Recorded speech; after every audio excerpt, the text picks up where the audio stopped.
Okay, we have Steve Callanan and Dan Galloway from wireWAX.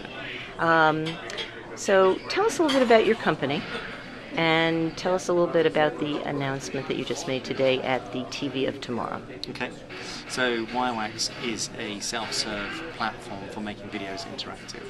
It's a cloud-based tool where you can upload your own videos, you can add your own clickable hotspots to any moving people and objects in video.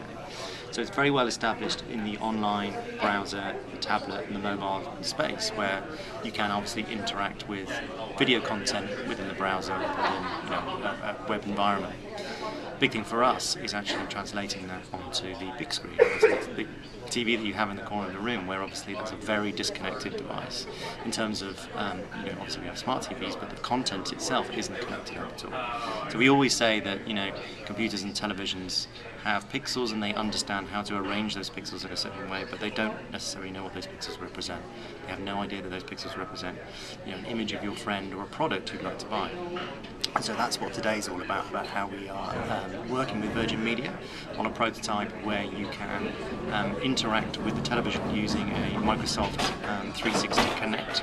You basically unplug it from your 360 and you plug it into the back of your TiVo box using the available USB port, and then you can gesture at the TV in the same way that you do with the 360 game, but you can obviously then interact with video content itself.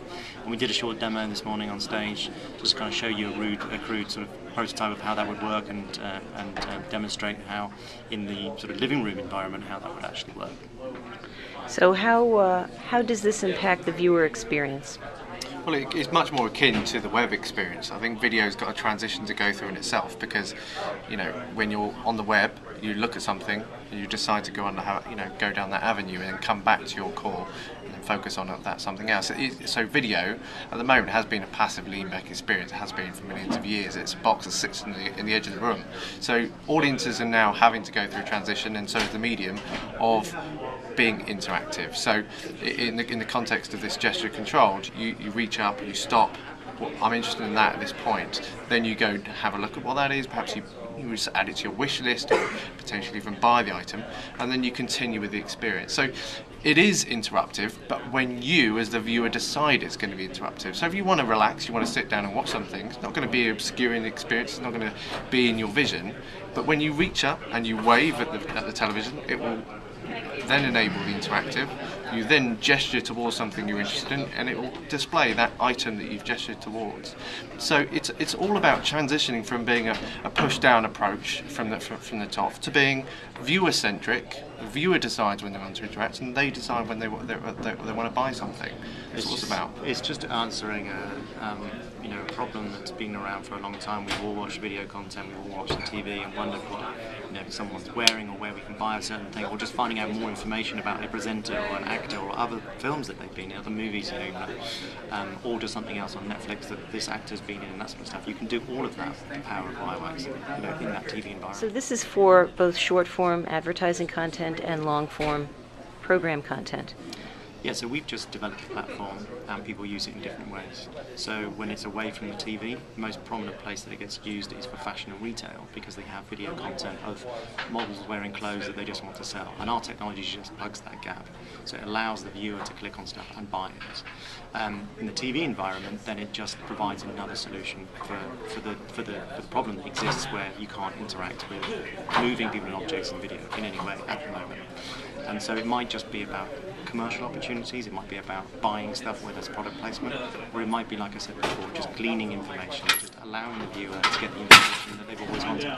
Is this in a prototype phase, and if so, when will it be rolled out officially? So wireWAX has been quite a well-established piece of technology now in the online environment. It's been used by people like Nike and Tommy Hilfiger and most of the major broadcasters in the UK.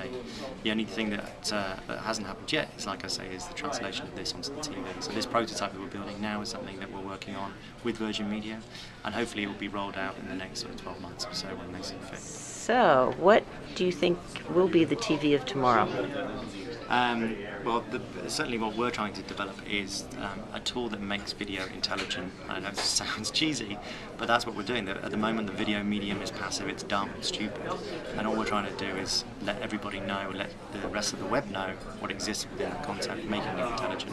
And so we just like to see that translate across the medium wherever it is, whether it's on the web, whether it's on a tablet, browser, or on the big screen in the living room. So that would be a great thing for us. It's trying to finally make that asset fully digital, because it's very much analog at the moment.